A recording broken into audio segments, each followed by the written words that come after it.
joining us here at the I-24 News Desk Wrap, where we take a closer look at today's big stories. I'm Jordana Miller.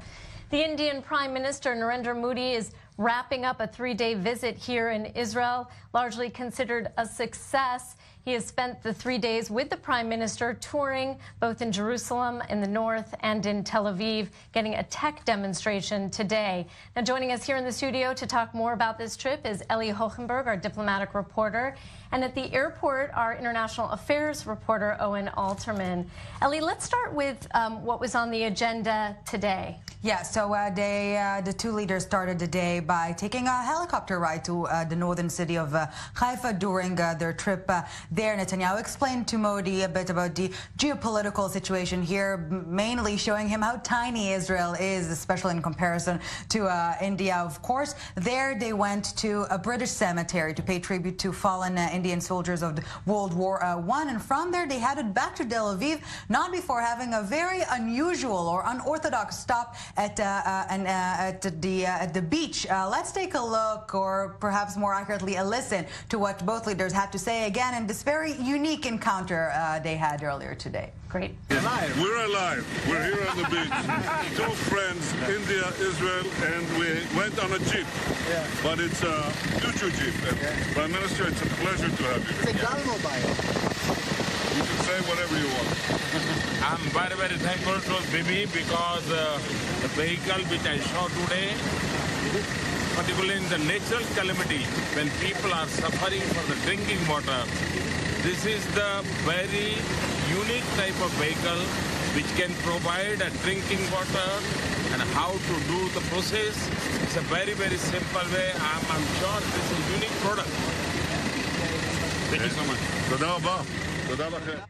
Well, we just got a taste there of the bromance that everyone's been talking about, the really personal ties there between Netanyahu and Modi. But let's talk about what some of the real issues of this visit are. Israel, a teeny country, India, 1.3 billion, and yet somehow India needs Israel. Yeah, because there is common ground, both when we're talking about basic ideology, the fact that democratic nature of both nations, but also when we're looking towards the future, when we talk about cutting-edge technologies, when we're talking about water development, agriculture, etc., etc. Israel has a lot to contribute to India, and of course Israel is very happy to have India as a friend. But I do like to address the unique bond between the two leaders. You know, we often speak about the era of Twitter diplomacy in a negative context.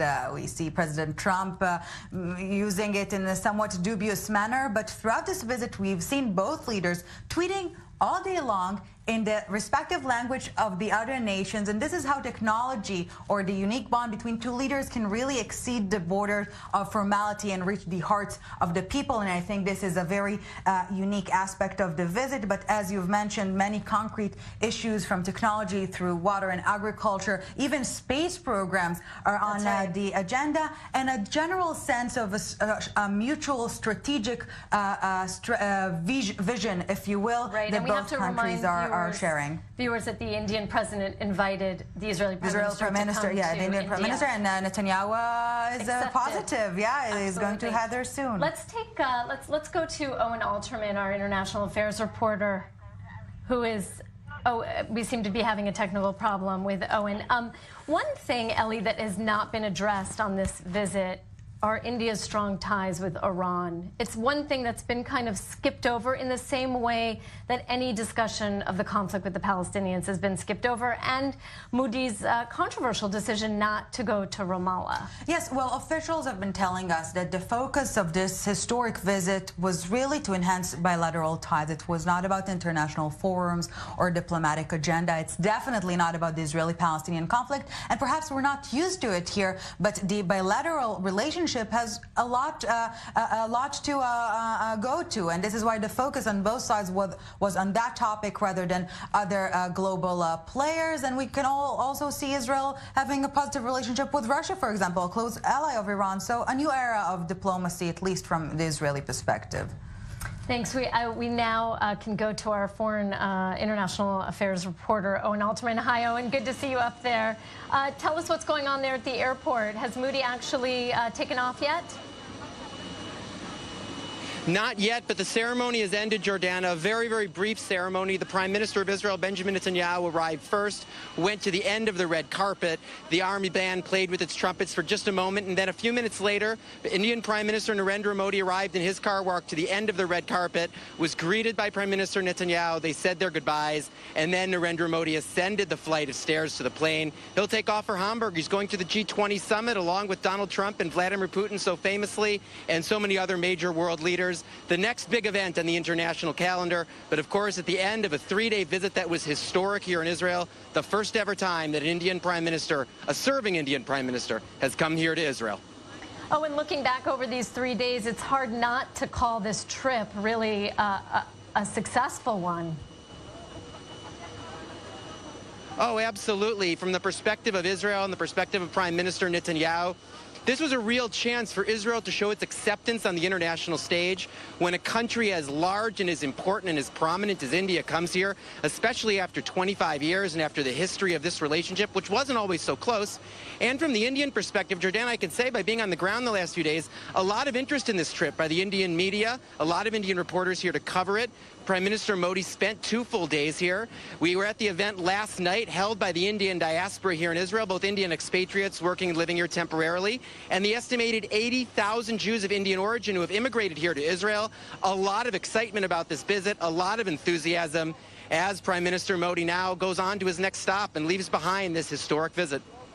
What kind of impact, Owen, do you think this might have on Modi going into the G20? Well, look, this was another visit by an Indian Prime Minister who makes a lot of international visits, trying to extend his country's cooperation with other countries on the international stage.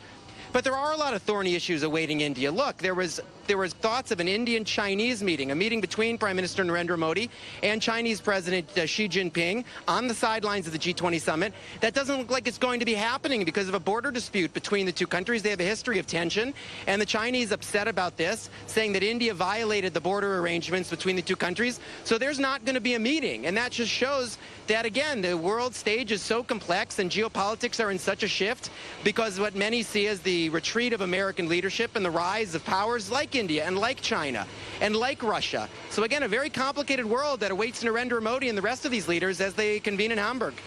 Thank you so much, Owen Alterman, our international affairs reporter there for us at Ben Gurion. We can start to see the plane there taxiing Modi, just leaving Israel in just a few moments. Summing up this trip, once again, not only a success, but really Israeli officials saying this is the kind of meeting, this visit that will really set the tone for the next 25 years. Absolutely. And you know, it was only about 26, 27 years ago, one of the foreign ministry officials noted that Indians could not have reached Israel. It explicitly said so in their passport. So to see this substantial shift in a short period of time of 25 years is really an encouraging thing. And just to add something to what Owen mentioned, it's definitely a new era of diplomacy. And for many, many years, Israel's critics have been saying that without any progress vis-a-vis the Palestinians, Israel will not be accepted in the international community. And this groundbreaking visit by Modi shows that it is possible not to avoid completely the contentious topics that Israel is dealing with, but it is indeed possible to enhance bilateral ties while advocating peace. So again, a historic, groundbreaking visit with a whole lot of love between Indians and Israelis. Yeah, and we want to also let our viewers know that we have highlighted so much the economic agreements that were signed in the areas of space and water, agriculture, but there's also an effort here to increase the cultural exchange, academics, research, scientists. And this is why the mutual tweets, at least in my perspective, were so crucial in this respect, to really reach to the hearts of the people. And we've seen the vast Indian interest of Indian media in this visit, and of course the Israeli interest in this visit. So what can I say? Only positive things this time around. I'm sorry. Thank you so much, Ellie Hilchenberg, our diplomatic reporter. We're going to take a short break, but don't go anywhere. When we come back, Trump addresses Eastern European leaders a day before going to Hamburg for the G20. What did he say? We'll tell you. Stay with us.